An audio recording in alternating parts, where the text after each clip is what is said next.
సంగారెడ్డి జిల్లా కేంద్రంలోని పసల్వాది వద్ద అత్యాచారం జరిగిన పాప తల్లిదండ్రులను ప్రజాశాంతి పార్టీ అధ్యక్షుడు కేఏ పాల్ పరామర్శించారు. ఈ సందర్భంగా కేఏ పాల్ మాట్లాడుతూ 6 సంవత్సరాల పాపను చాక్లెట్ పేరు చెప్పి తీసుకెళ్లి అత్యాచారం చేయడం దారుణం అని అన్నారు. మన దేశంలో రేపిస్టులకు భద్రత కల్పిస్తూ జైల్లో 3 పూటలా తిండి పెడుతున్నారు. జిల్లా పోలీసులు వెంటనే స్పందించి నేరస్తులను పట్టుకున్నందుకు అభినందిస్తున్నాను. మానభంగాలు నివారణకు వేసిన కేసులను తెలంగాణ కోర్టులు పట్టించుకోవడం లేదు. ప్రభుత్వాలు శాంతిభద్రత విషయంలో విఫలమయ్యారు.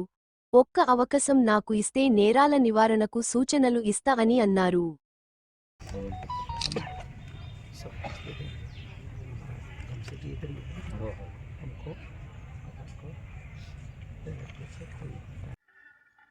నేను సంగారెడ్డి ఎందుకు వచ్చానంటే, గత రాత్రి ఇక్కడ సంగారెడ్డి మా చారిటీ సిటీ ప్రక్కన ఈ భార్యాభర్తలు నేను ఇప్పుడు ఎందుకు కలిశానంటే, వాళ్ళ అమ్మాయి 6 సంవత్సరాల అమ్మాయి, ఇప్పుడే కలిశాను. మీడియాలో ఐడెంటిటీ ప్రొటెక్ట్ చేయమని నేనే సలహా ఇచ్చాను కనుక అమ్మాయిని చూపించట్లేదు. ఎంత ట్రామా! చాక్లెట్లు ఇచ్చి పక్కనున్నోళ్ళు 6 సంవత్సరాల అమ్మాయిని ఇద్దరు రేప్ చేశారు. వాళ్ళు ఏం చేయాలి? కొన్ని దేశాల్లో కట్ చేసి పడేస్తారు ఈ బ్లడీ బాస్టర్స్కి. కొన్ని దేశాల్లో డెత్ పెనల్టీ. కల్కటాలో ఏం చేశారు? రేపిస్ట్ని లైఫ్ ఇన్ ప్రిజన్, అంటే 3 పూట్లు భోజనం పెట్టి గేమ్లు ఆడుకొని టీవీలు వాచ్ చేయరా ట్యాక్స్ పేయర్స్ మనీతో అని. అందుకే మన దేశం రేప్ క్యాపిటల్ అయిపోయింది. ముఖ్యంగా తెలంగాణ స్టేట్, ఆంధ్రప్రదేశ్, ఈ గవర్నమెంట్లు కూడా ఫెయిల్ అయిపోయి. ఇక్కడ పోలీసులు సంగారెడ్డిలో అద్భుతమైన పని చేశారు. అలాంటి వాళ్ళకి ఇమీడియట్గా ముఖ్యమంత్రి, హోంమంత్రి రేవంత్ రెడ్డి ఇక్కడ ఎస్ఐని, సిఐని ప్రమోట్ చేయాలి. ఎందుకంటే కల్ప్రిట్స్ను వెంటనే పట్టుకున్నారు. రేపిస్టులకి ఎలా పనిష్మెంట్ ఇవ్వాలి, రేపులు ఎలాగ ప్రివెంట్ చేయాలి, మానభంగాలు. అరే, రోజుకి ఎన్ని లక్షల మానభంగాలు జరుగుతున్నాయి. ఎందుకు జరుగుతున్నాయి? చట్టం ఫైల్ అయింది కాబట్టి, వాళ్ళకి ఉరి తీయట్లేదు కాబట్టి, వాళ్ళకి పనిష్మెంట్ ఇవ్వడం లేదు కాబట్టి. ఇంట్లో వాళ్ళు రేప్ చేస్తున్నారు, చుట్టుపక్కల ఉన్న వాళ్ళు రేప్ చేస్తున్నారు, బయట వాళ్ళు రేప్ చేస్తున్నారు. చట్టానికి కళ్ళు లేవు తమ్ముడు అని 40 సంవత్సరాల కిందట పాట ఉంది.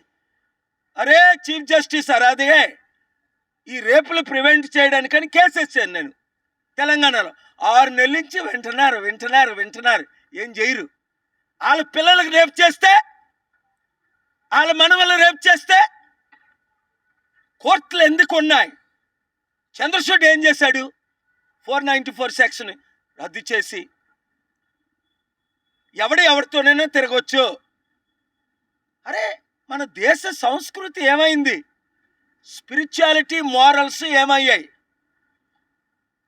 రేపుని ప్రివెంట్ చేయాలి, మానభంగాలు ఆపాలి అంటే ఇదిగో మంగళవారం యాక్టింగ్ చీఫ్ జస్టిస్ తెలంగాణ మరలా ఫైనల్ డేటు. నేను చెప్పిన 7 సలహాలు చేస్తే రేపిస్ట్ని ఉరి తీయాలి, ఎఫ్ఐఆర్ వెంటనే జరగాలి, ఛార్జ్ షీట్ 4 రోజుల్లో కంప్లీట్ అవ్వాలి, రేప్ చేసినోడి ఆస్తి విక్టిమ్ ఫ్యామిలీకి 50% ఇవ్వాలి. ప్రపంచంలో ఎవరు ఇలాంటి సలహాలు ఇవ్వలేరు. అలాంటి సలహాలతో ఆ చీఫ్ జస్టిస్ గారు అడిగారు, నేను ప్రిపేర్ చేసి పెడితే బిల్లు పాస్ చేయరే ఈ జడ్జిలు. వింటారు. అందుకే మానభంగాలు ఎక్కువైపోయి ప్రతి వీధిలో మానభంగమే, ప్రతి గ్రామంలో మానభంగమే, ప్రతి ఊరు పట్టణంలో మానభంగమే. ఏమవుతుంది మన దేశం, మన రాష్ట్రాలు? ఒక్క అవకాశం నాకు ఇస్తే చేసి చూపిస్తా. కేసీఆర్ అన్నాడు, ఫెయిల్ అయ్యాడు. రేవంత్ రెడ్డి వచ్చి ఇంక రేపు ఇవన్నీ ఎక్కువైపోయి, ఆత్మహత్యలు ఎక్కువైపోయి, మానభంగాలు ఎక్కువైపోయి, పట్టించుకోవట్లేదు. కానీ ఇక్కడ పోలీసులు మంచి పని చేసినందుకు వాళ్ళకి నేను కృతజ్ఞతలు చెప్తున్నాను. God bless you all. Thank you very much. On 25th February, my suggested 7-step plan to prevent every rape in the country, to prosecute every rapist in the country, like many other countries, should be implemented.